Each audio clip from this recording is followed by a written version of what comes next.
Hello YouTube, it is me, Raina, and I am back. I just watched the latest episode of The Last of Us called Kin, and another great episode. What I have to say, this part of the game is kind of one of my favorites because we get to the root of Joel and Ellie's relationship and how much they really mean to each other. And I believe they nailed this so well with both great performances once again, of course, by Pedro Pascal and Bella Ramsey. I mean, just every single episode, it really just, I won't say surprised me, but it really just amazes me time and time again how much they nailed these characters. And also, we get to finally see Tommy and the little city of Jackson. And I just loved how they conceptualized this because in the game, we only see the outside of Jackson where it's close to that dam, and we don't get to see the city, just the outside of it.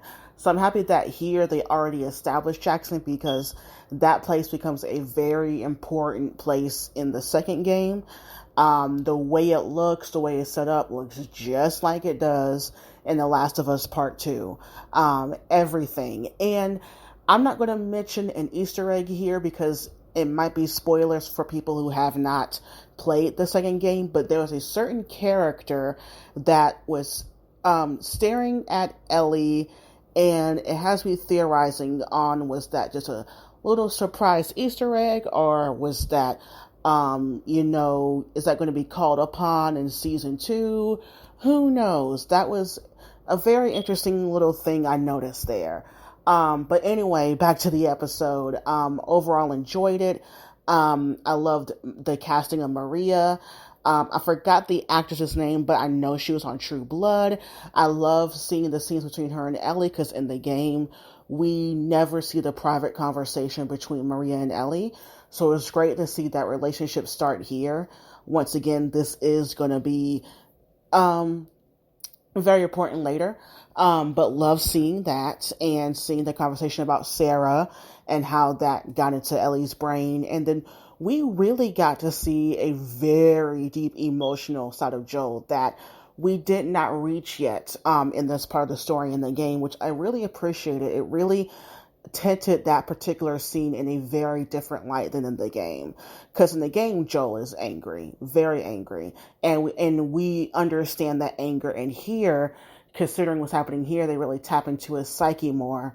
And we really get into, even though we play as Joel in the game, and we get his emotional development, I really love in the show, in this particular episode at least, we're getting really into his psyche and how he works and how his brain works, and also what's going on with him.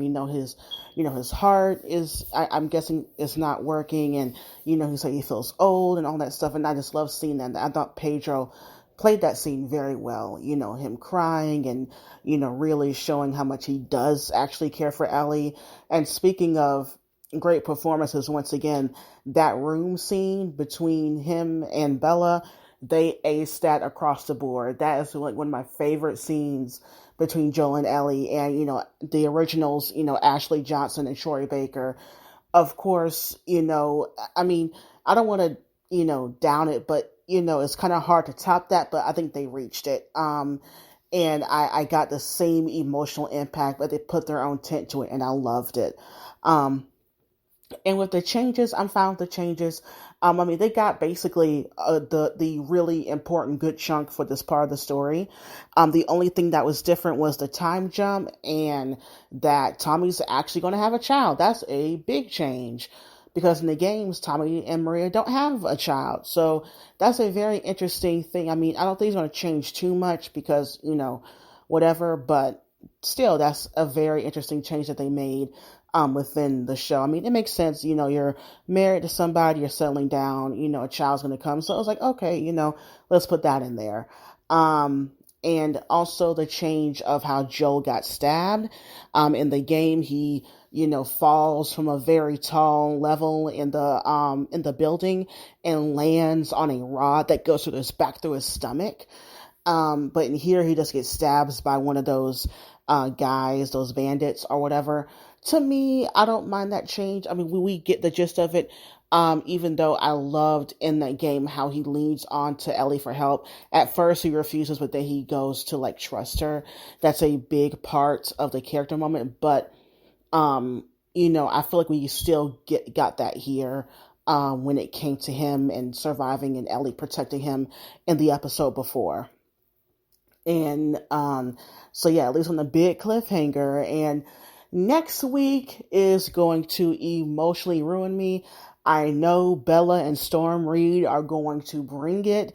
Next week is Left Behind. If you know that DLC, oh my goodness, we are going to be in for a lot next week. This is the episode that I've been really looking for. And I know they're going to bring it. So what are your thoughts on this episode? Leave your comments down below, and bye YouTube.